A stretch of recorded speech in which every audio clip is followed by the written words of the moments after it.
देख रहे हैं लाइव इंडिया हर पल। राजद प्रवक्ता शक्ति सिंह ने केंद्र सरकार पर गंभीर आरोप लगाए हैं। उन्होंने केंद्र सरकार पर निशाना साधते हुए कहा कि केंद्र सरकार घुसपैठिया को लेकर एक बार फिर शगुफा छोड़ दिया है। उन्होंने कहा कि विश्व बैंक से कर्ज लेकर सरकार बड़ी बड़ी बातें कर रही है। यही नहीं, राजद प्रवक्ता शक्ति सिंह ने कई मुद्दों पर आरोप लगाते हुए केंद्र सरकार को घेरा। आप भी सुनिए। केंद्र सरकार ने फिर एक शगुफा छोड़ दिया, पुरानी रट कि देश में जो घुसपैठिए आ गए हैं, रोहिंग्या है, सबको बाहर का रास्ता दिखाएंगे। फिर एक नया शगुफा, एसआईआर तो हुआ था, आपने कबूला क्या? कोई कबूला कि रोहिंग्या है, एक भी आया क्या? घुसपैठिए हैं।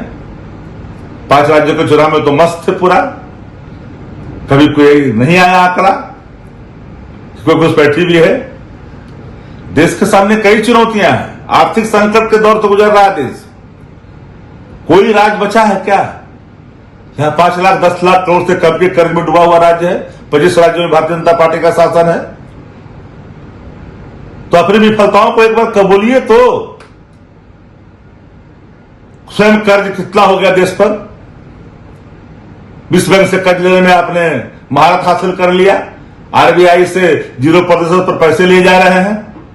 तो आखिर जीएसटी का और टैक्स का पैसा जा कहां रहा है? राज्य पर लगातार वित्तीय बोझ कर्ज का क्यों बढ़ता जा रहा है? आर्थिक जो संकट सामने आ रहा है तूफान के रूप में, उससे कैसे निपटा जाएगा, इस पर चर्चा नहीं होती है देश के अंदर में। हालात खराब है, मिडिल ईस्ट संकट था, उसका असर था। 5 राज्य को चुनाव में आप व्यस्त रहे, वो शिरोमणि में व्यस्त रहे। देश को आपने कहा कि कोई चीज की किल्लत नहीं है, हमारे पास पर्याप्त भंडारण है।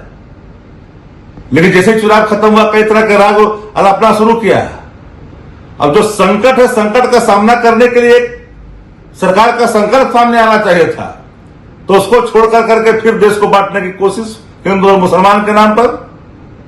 जो इस देश के हिंदू हैं, इस देश के मुसलमान हैं, उनकी रोटी की चर्चा होनी चाहिए, सर्वांगीण विकास की चर्चा होनी चाहिए। उस पर चर्चा नहीं करते हैं तो हम लोग घुसपैठी को भगाएंगे और रोहिंग्या को भगाएंगे। तो कौन रोका है?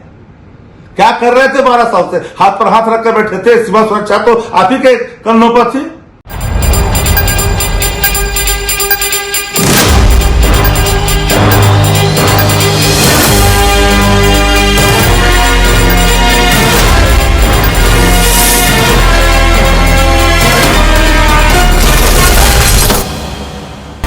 आप देख रहे हैं लाइव इंडिया हर पल।